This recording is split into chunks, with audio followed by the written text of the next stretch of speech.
La palabra que quizás más mejor engloba lo que os quiero transmitir en esta mañana es velad o vive expectantemente.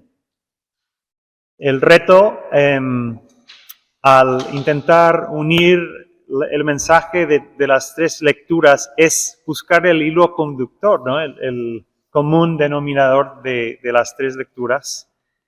Y en las tres lecturas encuentro este mensaje, este tema de vivir expectantemente. No es lo mismo, ¿verdad?, estar en el hospital a la espera de que se extinga la vida de un ser querido, que estar en el hospital aguardando el nacimiento de un bebé. No es lo mismo esperar lo uno que lo otro. La actitud del creyente donde nos apunta el Señor Jesús es a lo segundo.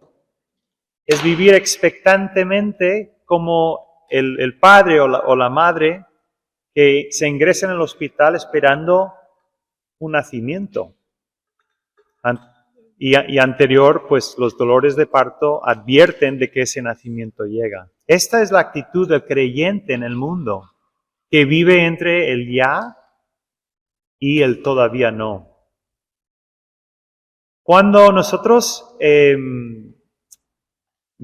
leemos los periódicos, nos mantenemos al día sobre los acontecimientos en el mundo, si perdemos esto de vista, es una vida trágica, es una vida muy sin sentido. Normalmente las noticias buenas ni siquiera se publican en los diarios. Son noticias de guerras, son noticias de catástrofes naturales. Y si no perdemos de vista este drama divino, esta trama en la que nos vemos inmersos, todo parece catastrófico, pero son dolores de parto. Vivir expectantemente es vivir aguardando la llegada, no de un nacimiento, de un renacimiento. Este es el mensaje que vamos a escuchar. Ahora, en primer lugar, hemos escuchado la lectura de Isaías. No ha sido una lectura demasiado agradable, en cierto sentido, pero en otro sentido sí. Porque en el libro de Isaías, la imagen maestra del libro de este profeta es el monte santo del Señor. Sebastián hace algunas semanas nos habló de ello. Y cuando llegamos al capítulo 24, el profeta prevé el día en que este monte de la casa del Señor será el más alto de los montes. Esto en el capítulo 2. El monte del Señor será el monte más alto de la tierra. ¿Qué es esta montaña? ¿Qué representa la montaña del Señor? La montaña del Señor es el lugar del templo y por ende es el lugar de la única y verdadera adoración al Dios creador de todo. Es por esto porque si uno viaja a Israel, desde luego el monte del templo no es el más elevado de toda la tierra, pero lo es en el sentido espiritual, porque es allí en el monte de Sión donde el hombre puede encontrarse con Dios y adorar al Dios que le dio la vida. ¿Por qué profetiza Isaías que un día sobre ese monte el Señor reinará? Se extinguirá la luz del sol, la luz de la luna y reinará el Señor. Porque esta es la esperanza de la humanidad. A partir del pecado de nuestros primeros padres, ¿no?, que optaron por la autonomía de hacer la suya antes que obedecer al Dios que les había dado la vida, todo se ha vuelto división, todo se ha vuelto guerra, tensión, fragmentación. Vivimos en una sociedad totalmente fragmentada. Y nuestras sociedades, se ve esto en todas las sociedades. Yo antes pensaba que era cosa ahora de Estados Unidos, ¿no? Un país hiperpolarizado. Pero aquí también la amnistía, la política es tensión, división, separación, fragmentación. Pero en la teología de la Biblia es a partir de la restauración de la amistad con Dios que se restauran las relaciones humanas. Y es por eso que aquí en Isaías, el profeta Isaías prevé el día en que todas las naciones volverán al monte más alto, se pondrán otra vez en paz con su Creador, y esa paz con Dios redundará en una paz también los unos con los otros. Esta es la esperanza de la humanidad, que el monte de Dios vuelve a establecerse como el monte más elevado. Y a ese monte confluirán todas las naciones del mundo y en ese momento habrá paz. Entonces digo esto porque os estoy contando, digamos, la última escena de la película desde lo principio, porque a eso apunta la historia. Nosotros vemos dolores de parto. Nosotros vemos solo catástrofes, vemos tragedias, vemos asesinatos, vemos los dolores de parto, pero es importante recordar que esos dolores de parto nos están apuntando hacia el día en que el monte del Señor se establecerá como el monte más elevado. Y en ese momento habrá paz, donde ahora no hay paz. Entonces, sabiendo lo que nos depara el futuro, ¿cómo hemos de vivir entonces? Mirando ese porvenir. Segundo, según Jesús. Primero, vivir expectantemente es dejar de vivir afanados por la fama y el honor temporal. Y necesitamos escuchar estas palabras de Jesús más ahora, quizás que en el primer siglo. Porque somos una generación que vive muy supeditada a la fama, se consiga como se consiga. Pensemos en las redes sociales. ¿Cuál es el afán de las redes sociales? Hacerte famoso, pero detrás no hay ninguna sustancia. Yo no estoy aquí para hacerme famoso en las redes sociales, lo tengo claro. Sino que, pues no sé, alguien te graba cayéndote y ese vídeo se hace viral y te haces famoso. Pero, y parece que el fin justifica los medios. Lo banal prima sobre la virtud, con tal de hacerte famoso, con tal de conseguir likes. Ahora, esto no es de ahora, según Jesús. Ni es propio solo de los adolescentes. Los líderes religiosos en la época de Jesús buscaban exactamente lo mismo. Buscaban salir a las plazas públicas para ser vistos por las personas. Buscaban sentarse en lugares de privilegio en las cenas públicas para ser vistos, respetados, honrados. Pero esto no es propio cuando lo que nos depara es el monte del Señor, donde Él reinará en gloria y en poder y honor. Cuenta un autor que como familia nos gusta, nos ayudó mucho en la cuestión de la crianza de los hijos, James Dobson, que él se planteó ser el mejor tenista de su instituto y de la liga en la que competía su instituto, ¿no? Entonces se entrenaba mucho y lo consiguió, le ganó el campeonato y le premiaron con un gran trofeo, y ese trofeo se guardaba en una vitrina especial en el instituto James Dobson, ganador del campeonato del año no sé qué, no sé cuántos. Pues cuenta el autor que volvió a su instituto a unas décadas más tarde y encontró que su trofeo estaba en la basura, a punto de ser tirada, ¿no?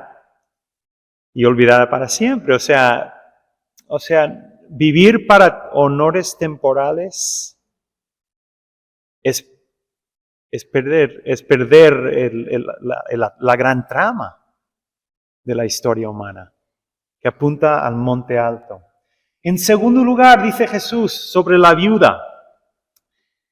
Vivir expectantemente implica dejar de vivir para riquezas temporales. Me acuerdo de otra historia de una actriz adolescente que se hizo famosa, no me acuerdo su nombre, porque por su papel en una serie que se puso en boga, ¿no? Y mientras trabajaba en aquella serie famosa, se convirtió a la fe cristiana. Y enseguida, leyendo la Biblia, ella decidió donar parte de su gran fortuna a una causa benéfica. ¿Qué pasó? Que su propio entorno cristiano le dijo, no lo hagas, no lo hagas. Mejor invertir el dinero, en todo caso más adelante, donar los intereses. ¿Qué pasó? Que la serie pronto se acabó. Su inversión fue a pique, perdió toda su fortuna y ella comenta después cómo lamentaba no haber donado lo que el Espíritu Santo le impulsó a dar, porque aquello no se hubiera perdido nunca. Lo donado no se roba, no se pierde. Yo creo que si esta viuda me viniera a mí como su pastor y me pidiera consejo, yo le hubiera aconsejado igual que los que aconsejaron a la actriz. No, calma, siéntate, vamos a pensar las cosas bien, te aconsejo alguna inversión y tú dona los intereses para no perder este patrimonio. Qué diferente la actitud de Jesús, que escoge a ella y la elogia como modelo de cómo vivir expectantemente ante el porvenir del Señor reinando en el monte más alto. Vivir expectantemente es dejar de vivir para la fama temporal, dejar de vivir para las riquezas temporales. Y ahora llegamos al capítulo 13 de Marcos.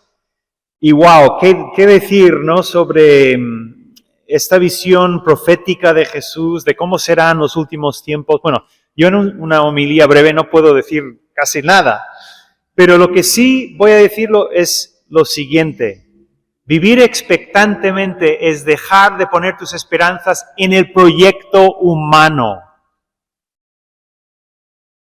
para ponerlas en el regreso del Rey.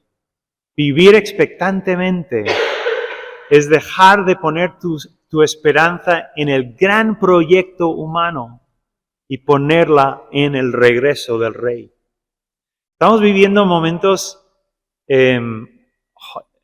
apasionantes, que si la inteligencia artificial, bueno, apasionantes y da un poco de respeto también. Coches autónomos, ¿verdad? Y la colonización de Marte. En fin, son momentos de un progreso y un avance tecnológico brutal. Pero te equivocas si crees que ese proyecto humano va a acabar restaurando la paz que nos elude en este mundo. No será así según Jesús. No, la esperanza es que un día nuestro Rey volverá. Restablecerá Sión como el monte más alto. Y en paz con Dios, la paz también entre el ser humano también se restaurará. ¿Cuál debe de ser nuestra actitud? Dice Jesús en el 33, mirad, velad y orad. Esto es muy importante porque en este tiempo en el que vivimos entre el ya y lo todavía no, la tendencia es perder de vista hacia dónde va la historia. Y nos levantamos y solo pensamos en el día de hoy o abrimos el país digital y solo pensamos en lo mal que va la sociedad y nos olvidamos de que esta historia la está escribiendo un Dios que todo lo puede y es bueno y sabe hacia dónde va. Y lo nuestro no es ni siquiera discernir los tiempos, ni siquiera es ir a conferencias proféticas sobre cómo Rusia es esto y cómo el otro país es no sé cuánto. No, lo que nos compete a nosotros según Jesús es mirar, velar y orar y esperar el regreso del gran Rey. Esta es nuestra esperanza. Cuarto lugar, no sé hace cuánto que predico un sermón con 4 puntos. Esto es un pecado grave, pero bueno. Ahora llegando a la epístola de Pablo sobre la Santa Cena. Vivir expectantemente es dejarse reconfigurar por la Eucaristía. Lo repito. Vivir expectante es mucho más fácil si te dejas reconfigurar cada semana por la Eucaristía. Repito, estamos viviendo entre el ya y el todavía no. Un reino inaugurado hace 2000 años por Jesús, pero un reino que todavía no ha llegado a su punto culminante. Y es una tentación muy grande perder de vista esta trama, este gran drama divino, y olvidarnos de cuál es nuestro papel en él. La Eucaristía, mis queridos hermanos, es al mismo tiempo un memorial y un presagio del porvenir. La Eucaristía es la muerte del Señor. ¿Qué? La muerte del Señor anunciáis hasta que Él venga. ¿Lo ves? Este sacramento es un sacramento que Dios pretende reconfigurarte cada semana. La muerte del Señor anuncias hasta que Él venga. Nos recoloca, nos reinserta en esta historia de salvación para que podamos vivir expectantemente. Otra vez, mis hermanos, no es lo mismo vivir en un mundo aguardando su catástrofe, muerte, que vivir en él esperando y aguardando su renacimiento. No es lo mismo vivir en el mundo esperando que se extinga que aguardar su renacimiento. Lo que nos compete como cristianos es vivir en el mundo aguardando su renacimiento cuando el Rey venga en gloria. Amén.